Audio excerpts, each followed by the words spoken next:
Chers amis, chers compatriotes, aujourd'hui, 10 octobre 2021, le mouvement national congolais Lumumba, MNCL en sigle, totalise jour pour jour 63 ans d'existence.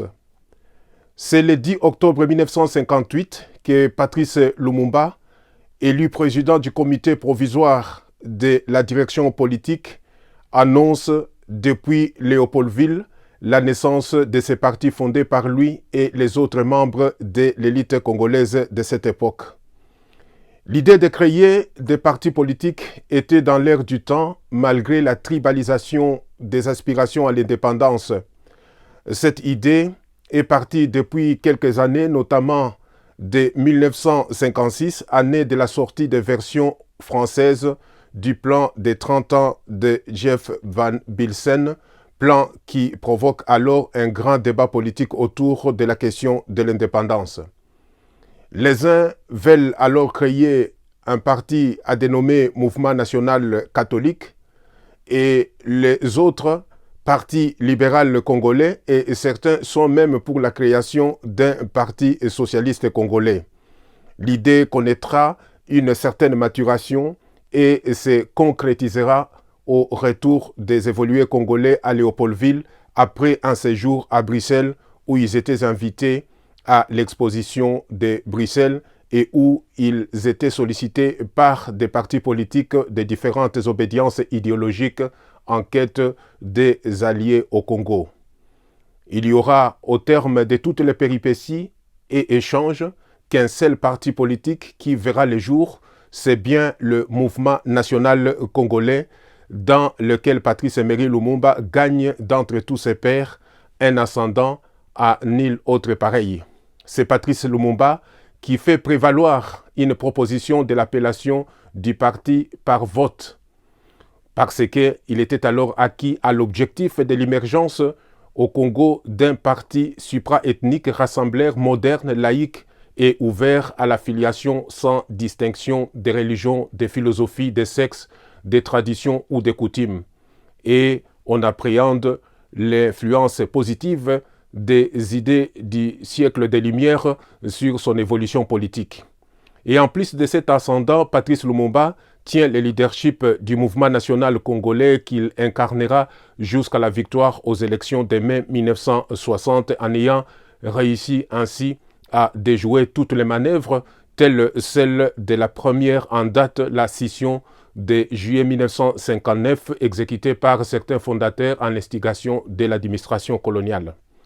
Le 10 octobre 1958, au 10 octobre 2021, le mouvement national congolais dénommé MNCL, L pour désigner Lumumba qui symbolise l'incarnation de ces partis, le mouvement national congolais Lumumba, disais-je, au début de cette adresse, à 63 ans d'existence, il est de ce fait le premier et le plus ancien parti politique de l'histoire du Congo, la première école de la démocratie, de mise en œuvre de la démocratie. Ce n'est pas un parti comme les autres qui sont nés juste pour les circonstances d'opportunisme politique, voué à disparaître aussitôt né. C'est plutôt un parti créé pour exister, pour lutter jusqu'au triomphe de la cause, pour faire face, pour résister à toutes sortes de dures épreuves et persécutions et en payer des prix. Et c'est à juste titre que l'on peut comparer par analogie le MNCL à ces navires ballottés par les flots d'assassinats, des campagnes d'intoxication, d'exécutions inouïes, mais qui ne sombrent pas. C'est qu'il comptait aujourd'hui, encore comme par le passé, des capitaines, des matelots et des membres de l'équipage qui n'ont quitté les navires, mais qui ont au contraire réussi et réussissent autant que faire se peut à faire face aux tempêtes et aux ouragans de l'histoire pour les précipiter dans l'odyssée de la perdition et les condamner à l'effacement de leur lutte noble, idéaliste et ardente dans la mémoire des générations. Le MNCL compte des vaillants qui ont résisté et résistent à la corruption, la trahison et la complicité contre le Congo et les intérêts supérieurs. Ainsi, né lumumbiste qui se déclare tel ou se complaît dans des discours de parade. Il faut être en vérité du nombre de ces braves inconditionnels qui sont restés et restent à ne pas s'en départir, fidèles à Patrice Lumumba, à son idéal et à l'héritage de son combat. C'est dans cette bravoure du leader charismatique et ses vaillants fidèles que réside le secret de longévité de ce parti. Et ce n'est pas tout.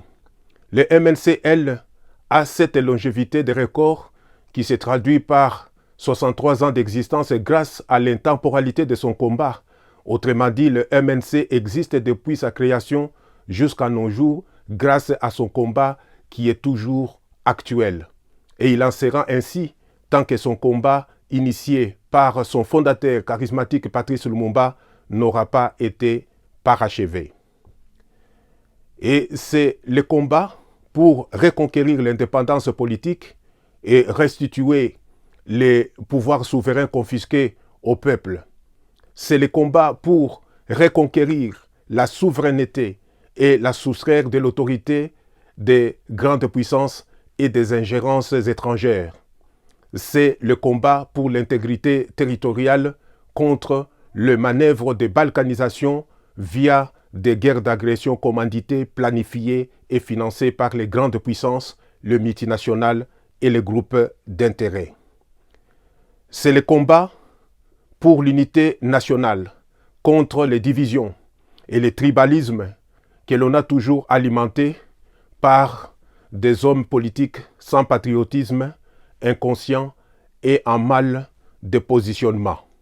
C'est le combat pour l'indépendance économique, pour récupérer le patrimoine national ou en être maître, pour protéger les richesses du Congo et pour promouvoir une coopération d'égal à égal, coopération où le Congo, les puissances, le multinational et les groupes d'intérêt sont tous gagnants et partie prenante dans la géopolitique de la paix.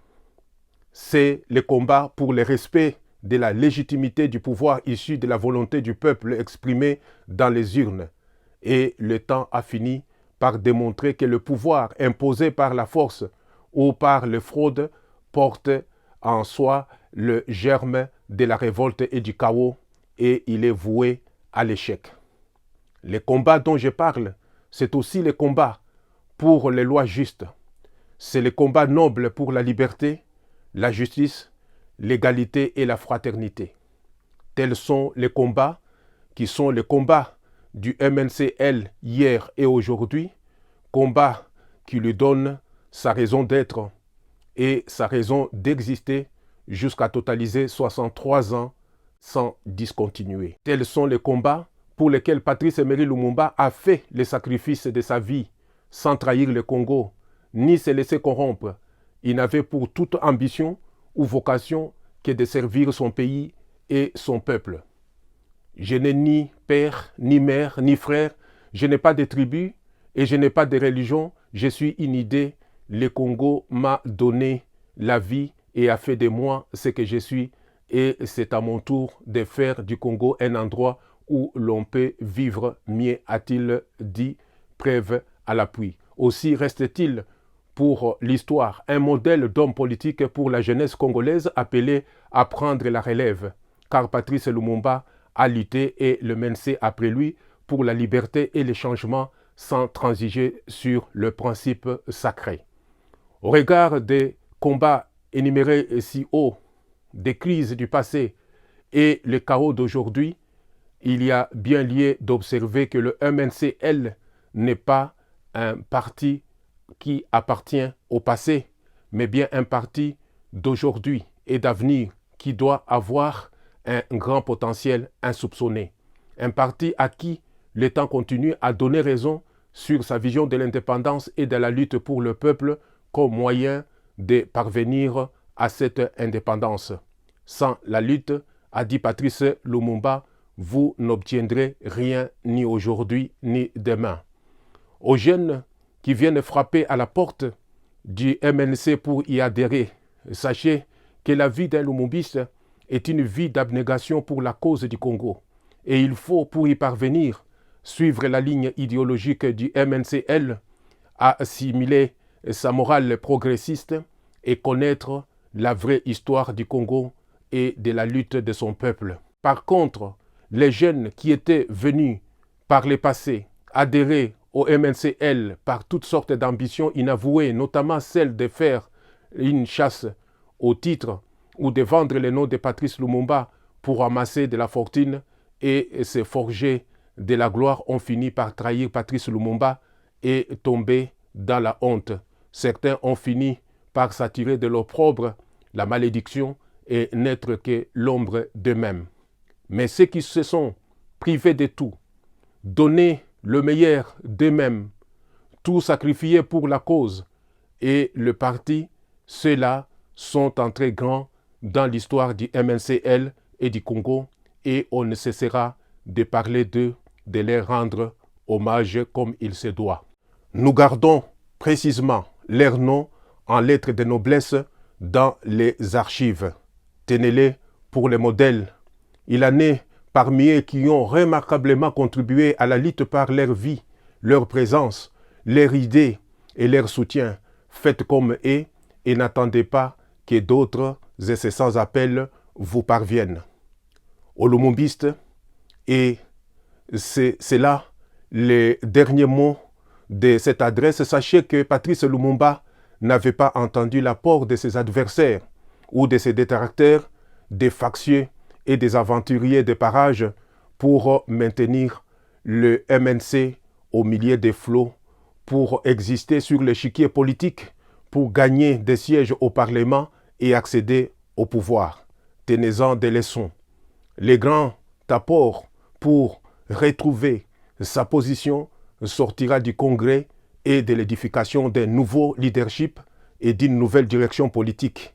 C'est du congrès que le MNC retrouvera sa place et sa gloire du passé. Autrement, le MNC ne serait pas ce qu'il est aujourd'hui. Un parti sans présence au Parlement, sans présence aux institutions, et ce n'est pas les potentiels qui manquent. Le temps de la relance a sonné. Tel est le mot de la fin de notre adresse. Merci de m'avoir suivi avec attention et patience. À très bientôt.